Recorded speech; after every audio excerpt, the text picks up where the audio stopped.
on tape, right? Just sorry, Pete Carroll wasn't here to see that. He was big on that. Was he? I was trying to have a little fun. So, how do you think your camp is going for you personally? So far, so good.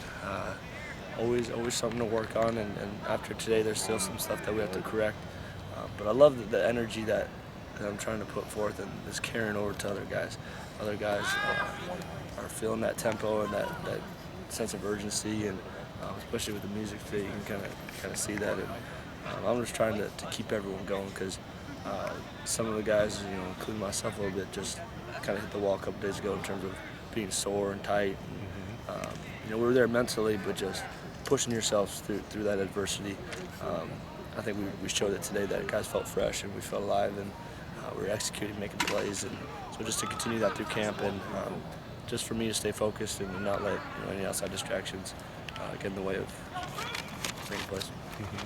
It seems like you're, I don't want to say you don't care, but your attitude is, I'm not going to worry about anything and just kind of focus on what I want to focus on in camp. Is that Worry about anything like at all? No, but just like it seems like you have a very relaxed or positive attitude, or you just have an attitude mindset that you have, and you're not worried about any distractions. No, yeah. When you hit this practice field, it's all ball, and I don't think you can get distracted. That's only going to bring us down. That's only going to lower that tempo, which we need to keep up. And so, I've never been a guy to take things off the field on practice. I mean, try to compartmentalize and just when it's ball, and that's what we need to do. And I think so far we've been doing a good job as an offense of not letting anything else that's been going in the off season affect how we're playing right now.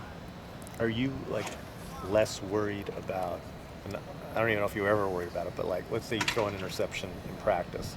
In the past, would that have bothered you more than it does now? Are you able to?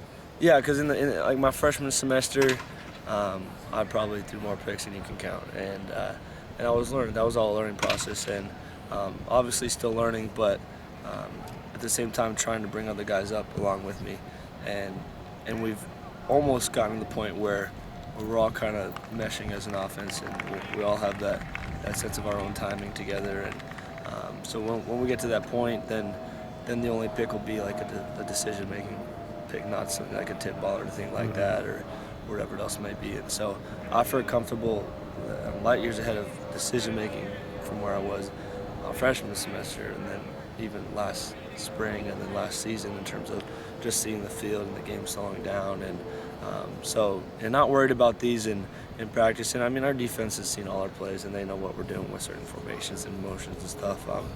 But just being, just knowing that that's not going to happen in the season like it has in the past is going to be good.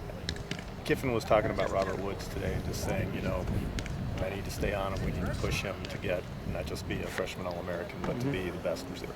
What have you seen out of him this camp, and do you feel like you need to push him at all? Yeah, all these guys need to be pushed. Whether it is still getting on him for running 8 yards instead of 9, when he needs to turn his hands over on a route or whatever it is. I think he's just like I do. He's got a long way to go, and leadership too, and bring other guys around him because he's got the talent. He's there, but getting the other receivers up with him and making sure that they're doing that right stuff, and that'll be infectious throughout the team, and not just him making plays. And he's not a selfish player either, which is good. And so he can definitely make an impact to the other young guys, guys he's played with in high school who look up to him. Always keep pushing him physically and mentally. Thanks, Matt. Thanks, Matt. Matt, just a couple questions. No, just was wondering, how are things coming along with Khaled and your chemistry with him? It's been a slow process, I think, since the end of spring when I couldn't get any rips with him. Through summer, we got a lot of work in, and then now we're kind of clicking. And the occasional ball over my head, whatever, but for the most part, he's hitting the hard. He's making all the calls up front.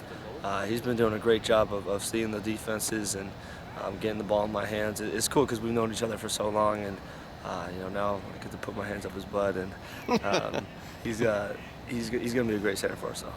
It seems like the offensive line has really improved over the last few practices, and which has allowed the running game to kind of flourish a little bit. How much has that made your life easier? Gives me a sense of comfort knowing that those guys can handle their business, and I got a stable in the backfield that can run hard. And now that we have depth at both of those positions, at the line and running backs, it makes me not have to worry about making sure guys are in the right place or telling guys what to do. You can just focus on making the right calls. Last question, and this is not a win-loss type of question, but do you have any expectations for this season? To go undefeated. Okay. Thanks a lot, Matt. Appreciate it.